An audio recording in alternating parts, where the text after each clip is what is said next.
जब याद तुम्हारी आती है मैं तेरे दर पर आता हूँ। जब याद तुम्हारी आती है मैं तेरे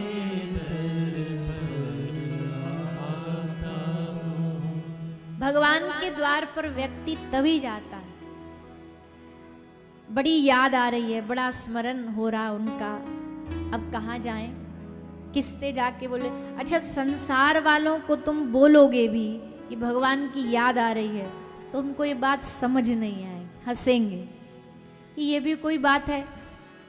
किसी को भगवान के लिए कभी रोता देखो आप, कोई भगवान के लिए किसी की आंख में आंसू है तो जो संसार में फंसा हुआ आदमी है ना, उसको लगेगा क्यों रो रहा है ये, बोले कोई इसको दुनियादारी में कोई दुख होगा, कोई कष्ट होगा इसलिए रो रहा है। पर कोई उनके हृदय से पूछे कि उनका ये रोना किसी संसार के दुख के लिए नहीं है, अपितु श्री ठाकुर जी का स्मरण, उनकी याद उन्हें सताती है।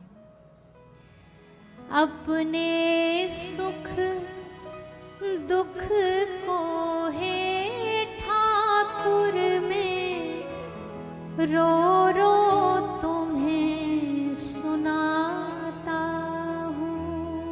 अपने सुख दुख को है ठाकुर में रो रो तुम्हें सुनाता।